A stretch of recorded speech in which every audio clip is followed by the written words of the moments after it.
Hey everyone, in this video I'm going to show you how you can use the Tablepress with Elementor and ElementsKit. So first of all, let's install the Tablepress plugin. Navigate to plugins, then click add new. Now from the search panel, search Tablepress.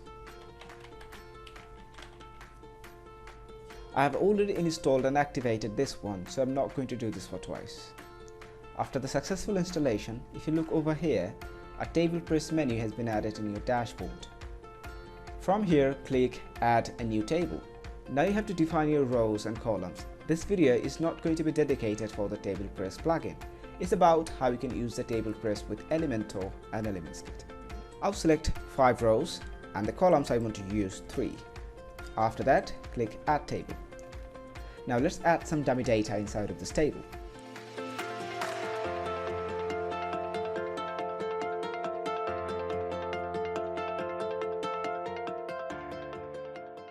Now it's time to show you how you can use this table with Elementor and ElementsKit. But before that, one thing you have to make sure by going to ElementsKit, after that, Elements. Then try to find out the Tablepress. Make sure this Tablepress widget is activated. After that, click Save. Alright, now go ahead and open up any page with Elementor Page Builder and from the search panel, search Tablepress. There you will find the Tablepress widget with eKit badge. Drag in the widget on your page. Now from the drop down, select your table. I haven't used any name for the table, that's why it's showing no names, but in your case, it will show the name of your table. Alright, the first option here is nav hide, that means this part of the top. If I click it, this part will be hidden. After that, you have the search hide, the search bar will be hidden. Then you have footer hide, this footer information will be hidden. Then you have the page name, alignment option. Now it's time to show you how you can work with the styles and the colors. For that, let's show all the settings.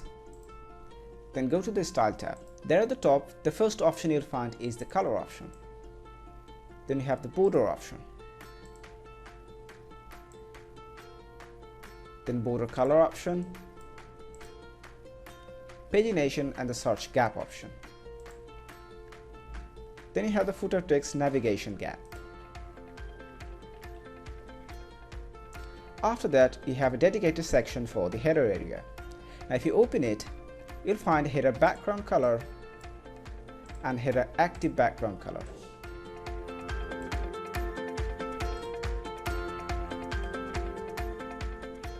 There you'll also find a border width, border color and the padding.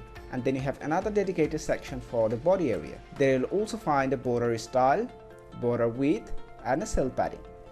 Let's increase the cell padding. After that, let's work with a stripe.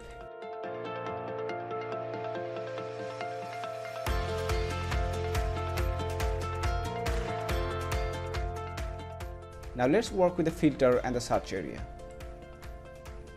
I want to change the filter color red and the background color black.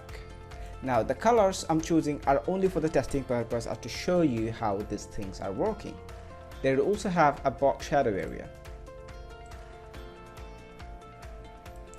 And this is all about the things you need to know in order to start working with the Tablepress widget. And obviously you can make some beautiful design choosing some accurate colors. Alright, thank you for watching this video.